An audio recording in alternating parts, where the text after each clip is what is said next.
un des livres que je peux dire que j'ai lu vraiment trop jeune, c'est The Shining de Stephen King. Oui, J'étais mais terrifiée. hey, J'étais on a la même terrifiée, mais vie. genre, tu sais, je sais pas qui m'a laissé partir avec ce livre-là à l'âge que j'avais, donc Je suis tombé dans du Stephen King, j'avais 10 11 ans, là, tu sais, puis ouais, moi aussi. c'est un bon raconteur, hein, puis il a l'art de Mhm. développer ses personnages, puis après ça, tu sais, ça reste euh, cheesy à plein d'égards, mais moi, ça m'a nourri, là, tu sais, dans cette espèce de fascination-là pour, tu sais, ce que le monde a comme danger, puis la force de la nature aussi à travers cela. Ouais. Mais je te comprends, je te comprends. Mais C'est un il y a délice.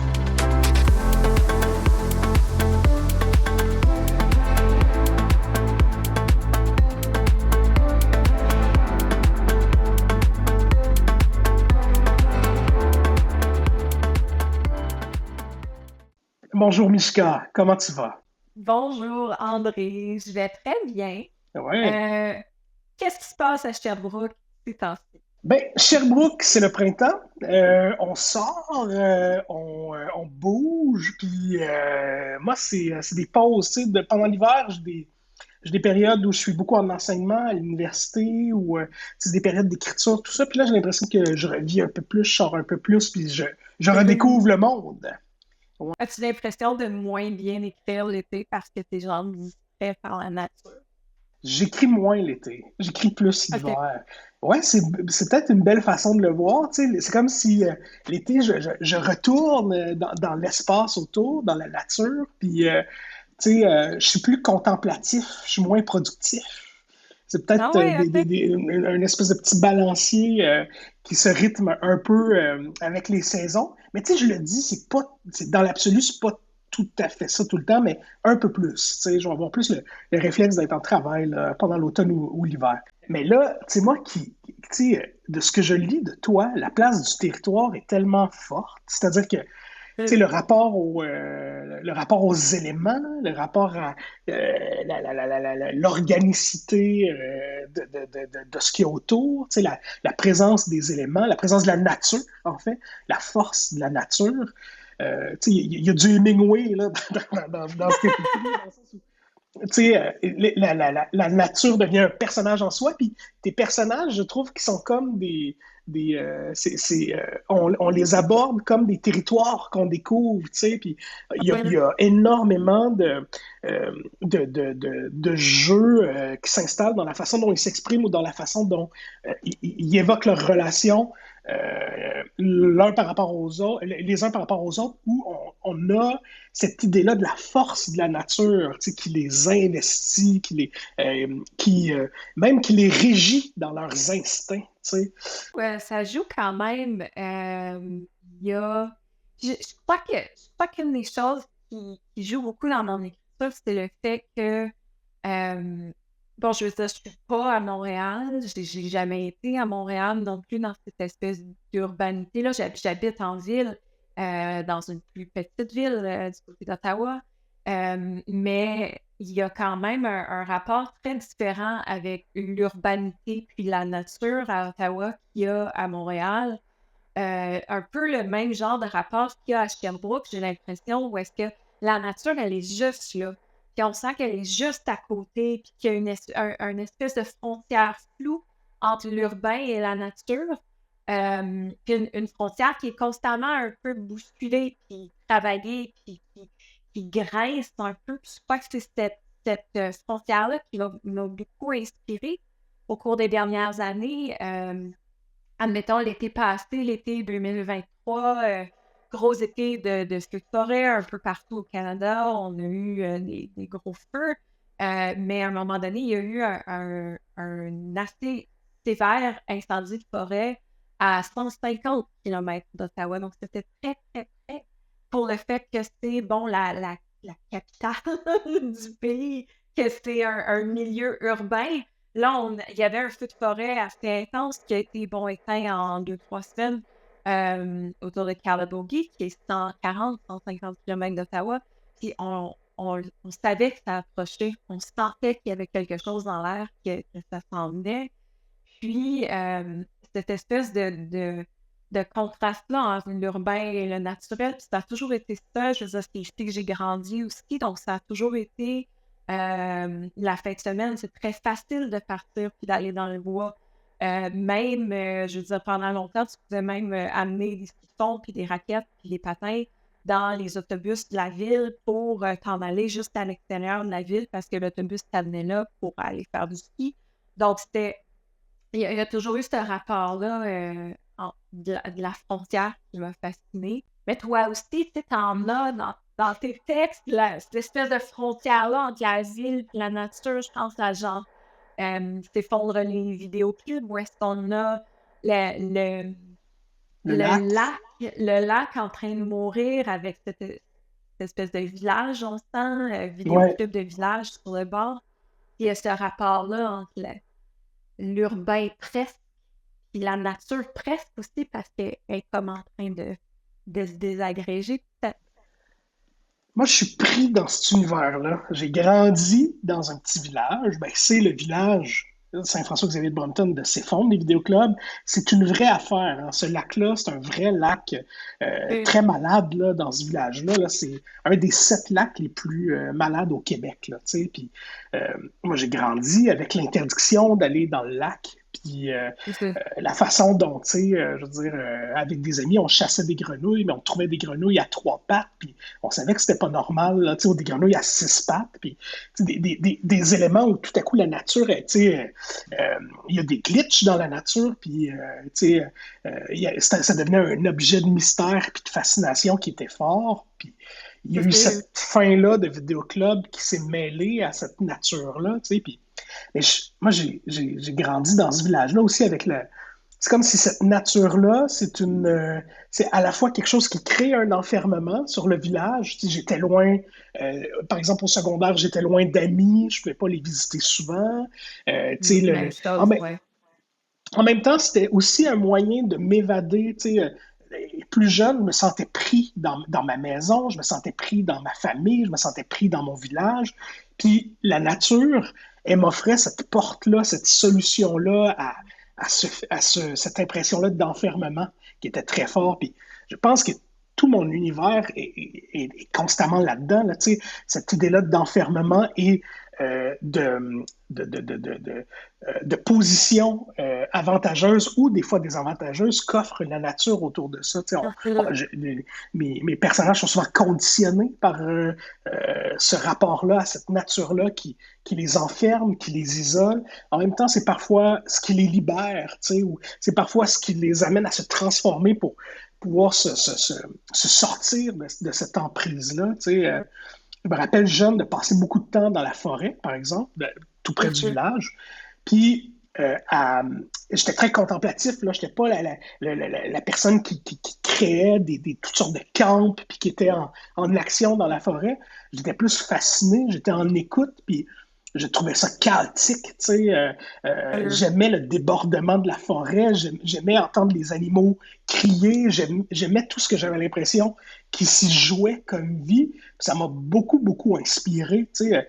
J'aime dans le théâtre qu'on se permette d'être dans l'excès ou qu'il y ait un chaos ou quelque chose de très organique qu'on ne puisse pas contrôler, qui peut se rapprocher du rêve ou du cauchemar. Puis je trouve que quand on s'installe dans la nature puis qu'on écoute tout ça, ben on est loin de quelque chose qui est plus régi ou plus ordonné.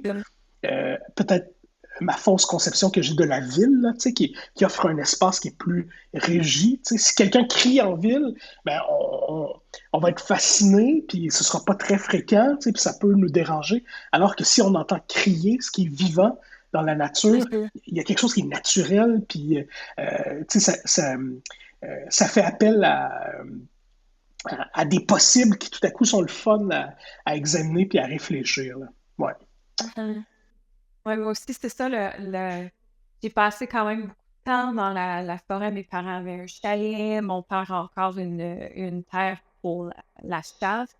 Mes parents sont en campagne, donc il y a eu ce rapport-là à être dans la forêt aussi. Moi, j'avais un rapport peut-être un peu différent, un peu la même chose que toi, assez contemplatif, assez, on va aller observer les choses. Ma mère elle aimait beaucoup observer les oiseaux, donc il y avait ça. Les plantes, je trouvais ça très fascinant.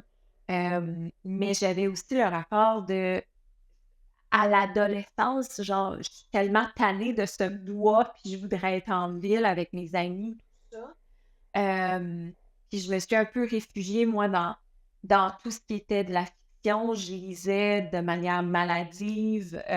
Je regardais beaucoup, beaucoup de télévision, beaucoup, beaucoup de films. Puis je crois que c'est quelque chose à grandir de façon isolée comme ça, ou est-ce que ce rapport à la fiction-là est peut-être un peu différent? Euh, j'étais cette fascination-là d'en lire, d'en regarder de la télévision, d'en regarder des films, c'est un peu ce qui m'a donné le goût de faire du théâtre, mais aussi juste d'écrire en général, de pouvoir participer à la fiction, mais c'est c'est à force d'en avoir été une très grosse consommatrice. Ouais. Moi, j'avais, tu sais, ce club vidéo-là auquel je me réfère dans ces fonds des vidéoclubs, comme toi, moi, il était bien important. Tu sais, je consommais énormément de fiction aussi. Tu sais, c'était un des moteurs pour me divertir puis me sortir de ce Mhm, feeling d'enfermement-là. Tu sais. Je pense qu'il y a de quoi de. Tu sais, la porte ou la fenêtre qu'offre l'imaginaire, ça a un pouvoir génial pour s'évader, pour se libérer. Tu sais, puis j'ai l'impression que des fois, s'ennuyer ou se sentir pris dans un espace, même si ouais. c'est pas toujours agréable, puis ça peut être bien difficile à plein d'égards, ça offre quand même cette possibilité-là de développer cet espace-là, ou cette Mhm, nouvelle, tu sais, de construire cette porte-là vers un échappement qui passe par l'imaginaire, par la fiction, par cet amour-là qu'on a à inventer le monde, puis à se mhm. divertir soi-même à la limite. Là. Mais tu sais, moi, j'allais louer un paquet de films dans ce club vidéo-là, puis c'était pour moi une espèce de caverne d'Ali Baba. Tu sais, pour moi, là, ça, c'était Ah ouais. magique de pouvoir me donner accès à ce que tout le monde peut voir, puis à ce qui peut divertir tout le monde, dans ma curiosité d'enfant, là, puis de besoin de comprendre le monde en dehors de l'espace du village d'où je viens. Ça a été assez magique, tu sais. Moi, j'avais ce rapport-là un petit peu avec la bibliothèque municipale. Puis ça a été aussi le lieu de ma première job, la bibliothèque municipale du village. Mais bon, il y avait un genre de règlement de comme pas plus que 4 livres à la fois, parce que bon, c'est une bibliothèque de village, puis il faut laisser le plus de gens possible avoir accès aux livres. Puis, je veux dire, moi, je ne l'avais pas, ce règlement-là. La femme qui travaillait à la bibliothèque, elle me laissait partir avec 10-12 livres par semaine. Puis, un peu n'importe quoi aussi. Il y a des choses que j'ai lues peut-être un peu trop jeune parce que, justement, il y avait qui regardait ce que je connais. Je crois que ça a formé en quelque part un univers aussi. Un des livres que je peux dire que j'ai lu vraiment trop jeune, c'est The Shining de Stephen King. Oui, J'étais mais terrifiée. hey, J'étais on a la même terrifiée, mais vie. genre, tu sais, je sais pas qui m'a laissé partir avec ce livre-là à l'âge que j'avais. Donc, Je suis tombé dans du Stephen King, j'avais 10-11 ans, là, tu sais, puis ouais, moi c'est aussi. c'est un bon raconteur, hein, puis il a l'art de Mhm. développer ses personnages, puis après ça, tu sais, ça reste euh, cheesy à plein d'égards, mais moi, ça m'a nourri, là, tu sais, dans cette espèce de fascination-là pour, tu sais, ce que le monde a comme danger, puis la force de la nature aussi à travers ça. Ouais. Mais je te comprends, je te comprends. Mais C'est un délice. il y a quelque chose aussi vraiment tout ça dans la force de la nature, dans l'univers de King aussi, où est-ce que tu sens que la nature est un personnage. Ça, c'est quelque chose qui m'a toujours fasciné. Tu sais, je crois que c'est quelque chose que j'amène peut-être un petit peu dans mon écriture aussi, parce que je crois qu'on est une différente personne selon où on se trouve, selon comment on a grandi, dans quel lieu, dans quel genre d'univers. Puis je crois que c'est un peu ça qui fait partie de mes personnages. Je pense que ça les place en quelque part dans ces univers-là. T'as un peu de ça, toi aussi. Tu sais, moi, un des textes que j'ai lu, que j'ai vu le laboratoire aussi aux zones théâtrales, le Saint-Joanne des Calvets, il y a quelque chose de cette espèce de cœur de village-là, dans lequel on sent qu'il y a un rapport au folklore aussi qui est intéressant. Puis je sais pas si tu voulais parler de ce rapport-là. Ben C'est oui, tellement un univers fascinant aussi, le folklore, parce que ouais, ça appartient précisément à un lieu et à oui, ce ben oui. village inventé que tu as créé. Moi, je me suis attardé. À un moment donné, je me suis mis à buzzer, à être bien fasciné par les fêtes de mi-carême. Tu sais, puis cette façon-là de casser le carême, puis là, tout à coup, tu sais, on Mhm. arrête le jeûne, puis on devient bien festif. Puis il y a quelque chose de propre au fait qu'on vit en hiver, le carême, puis qu'il fait froid. Puis cette tradition-là des fêtes de mi-carême, les gens se déguisaient, puis entraient chez les gens. Il y a quelque chose d'hyper intrusif. J'entre chez quelqu'un, puis je, tu sais, je fous la merde, là. Tu sais, je me saoule et j'essaie d'imposer une forme de festivité. Puis, bien sûr, tout le monde est consentant. Là, on sait que c'est la fête de mi-carême, on l'accepte. Mais moi, je suis fasciné par les intérieurs chez les gens. Je suis fasciné par Mhm. ce que ça révèle de l'identité de l'autre. Tu sais, le territoire, mais aussi le territoire intérieur. Si j'entre chez toi, je m'en fous que tu aies fait le ménage ou non, mais je vais être fasciné par les choix de ce qu'il y a autour. Puis je trouve que ça révèle beaucoup de ce que tu es, puis sans être dans le jugement. Puis je me suis dit, il y a quelque chose de le fun de cette idée-là, de groupe-là, de cœur-là, qui s'impose chez les gens, puis qui finissent par avoir un œil, par jouer, être un peu les tricksters de la situation, de jouer un Mhm. rôle dans ce que tu vis dans ta cellule. Tu sais. Moi aussi, il y a quelque chose qui me fascine dans les intérieurs de gens. J'aime beaucoup me promener le soir, puis voir les gens qui n'ont pas fermé leur rideau, puis le regarder dans leur maison. Il y a quelque chose dans ça, une espèce de voyeurisme. Puis je pense que pour écrire ou pour créer, il y a cette volonté-là un peu voyeur. J'ai Oui, l'impression de vouloir savoir, tu sais, qu'est-ce que ça veut dire si ton salon est tout blanc, qu'est-ce que ça dit sur toi. Tu sais, pour moi, il y a quelque chose dans les choix que les gens font. je suis vraiment d'accord. Et moi, j'aime le faire, pas avec les amis, parce que je les connais, je les aime, tout ça, pas avec ma famille, la même chose, mais chez des gens que je connais pas, chez qui j'ai pas encore d'indices assez clairs pour me faire une idée de qui ils sont.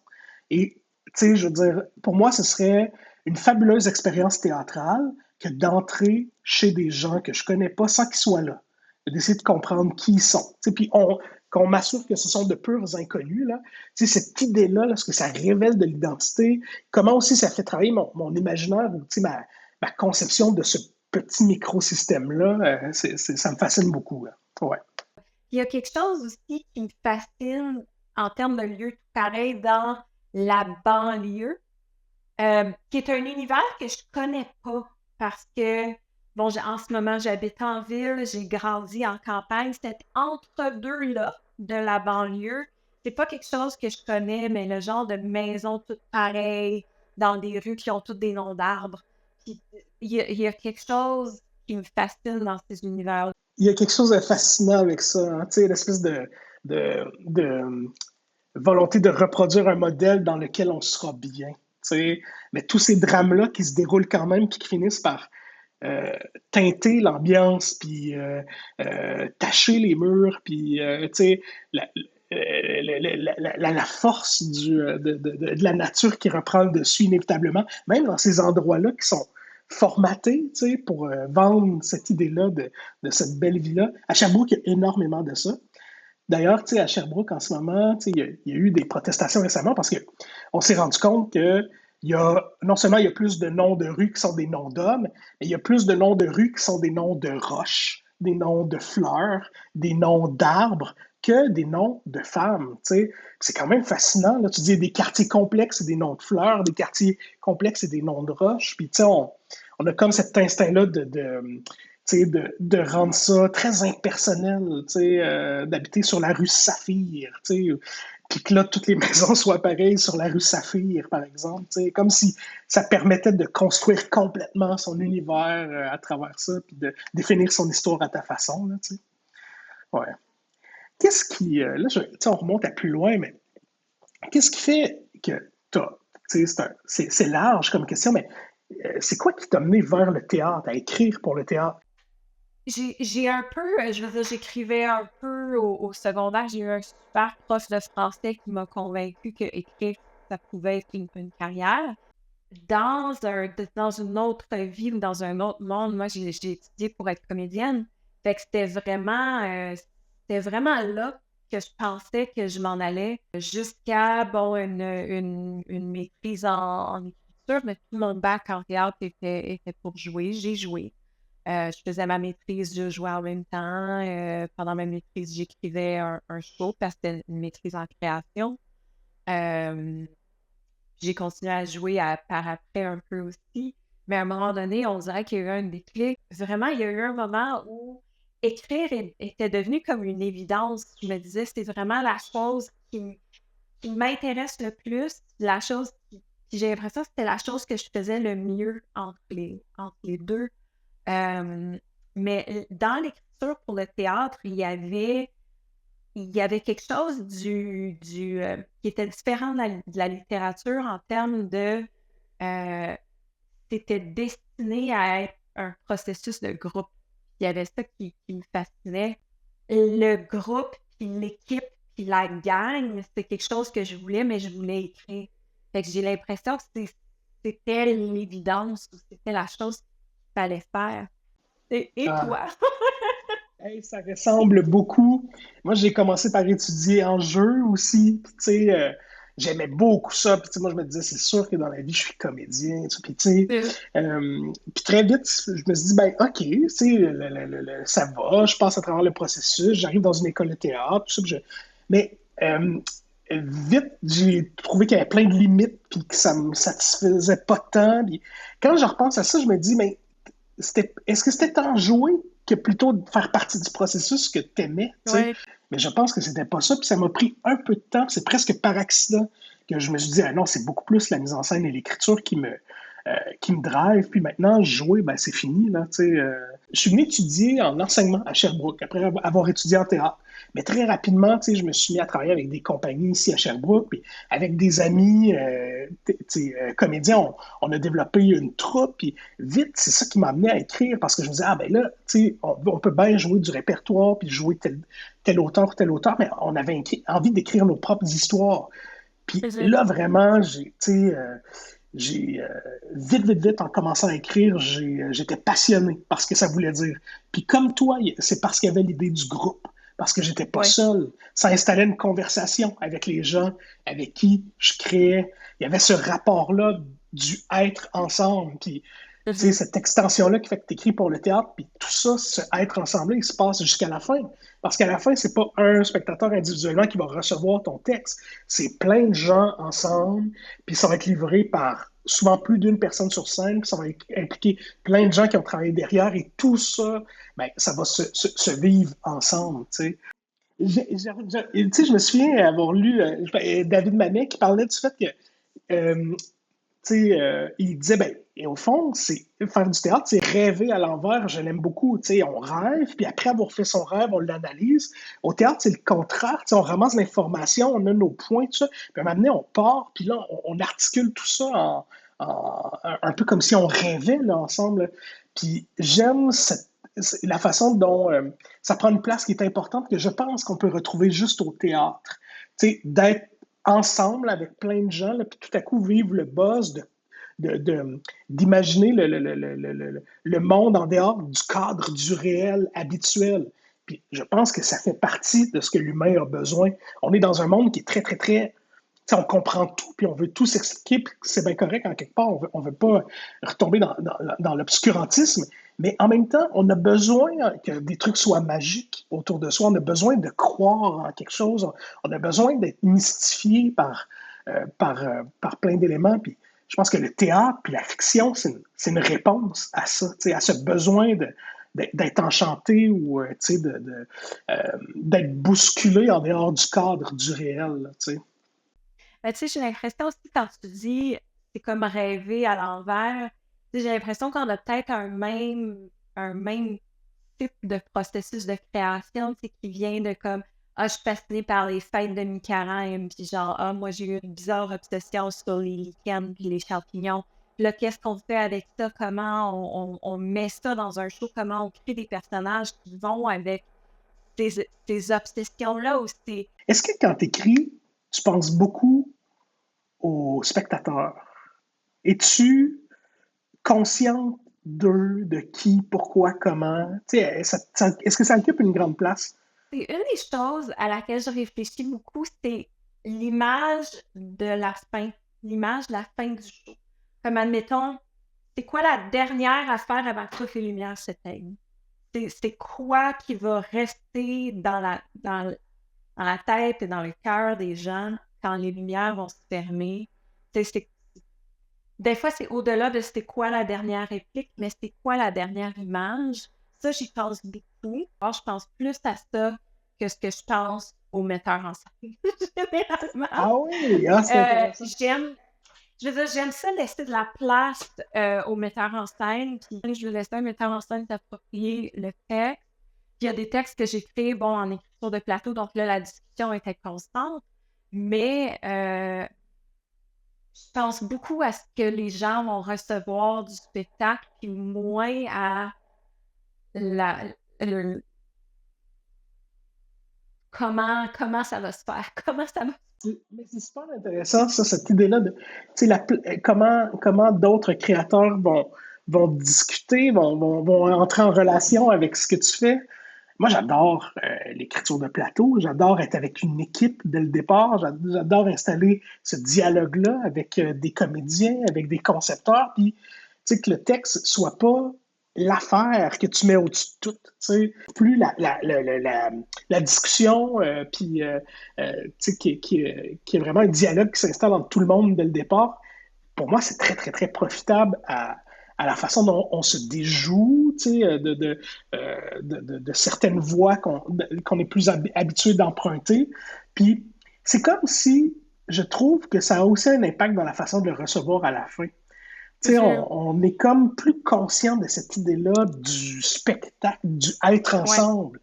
pendant qu'on y participe et qu'on est ensemble aussi en train de le faire. Tu sais. C'est comme ça vient résoudre des fois l'anxiété quand on écrit seul. Ça arrive encore, là. J'ai pas toujours ce luxe-là de pouvoir être accompagné d'une équipe sur tous les projets d'écriture, mais je trouve que c'est moins pesant d'être avec du monde, puis déjà d'être dans cet échange-là, que tout à coup, cette espèce de poids-là, là, de conscience-là, de qui va l'entendre, mais là, je suis en train d'orienter ça trop en fonction de tel type de spectateur. Est-ce que je suis trop Ouais. conscient de qui est-ce qui vient sur mon territoire ici, majoritairement voir mes spectacles? Ouais, moi aussi, ça a été ça. Je veux dire, ça a été beaucoup dans les premiers textes. Ça a été beaucoup de moi toute seule, de mon côté, là, éventuellement des gens. Mais là, j'aime de plus en plus commencer à intégrer des gens rapidement dans le processus quand le texte n'est pas nécessairement encore terminé, quand c'est une version très, très préliminaire. Puis là, bon, écriture de plateau, ça, c'est autre chose. Mais tu sais, je travaille aussi, ça fait 10 ans maintenant que je travaille avec le même conseiller dramaturgique pour mes textes en français, Antoine Côté-Legault. Puis Antoine a cette capacité-là maintenant de vraiment voir les points d'ancrage entre les différents textes ou entre les différents projets. Puis je crois que ça a beaucoup aidé à créer. Je pense que c'est un bon mot, ce serait comme une arborescence. De pouvoir vraiment comme tout placer un peu dans cet univers-là. Je crois qu'après ça, faire rentrer des gens dans mon univers, dans mon processus, c'est un peu plus cohérent maintenant. Ouais. Puis qu'après ça, les nouvelles personnes m'amènent aussi dans d'autres directions, mais qui sont toujours un peu cohérentes avec ce qui est déjà là. Fait Oui. que, Ouais. euh, Mishka, ça a vraiment été très, très, très agréable oui, de, d'échanger avec toi aujourd'hui. très Je nous agréable, souhaite André. d'autres discussions comme ça.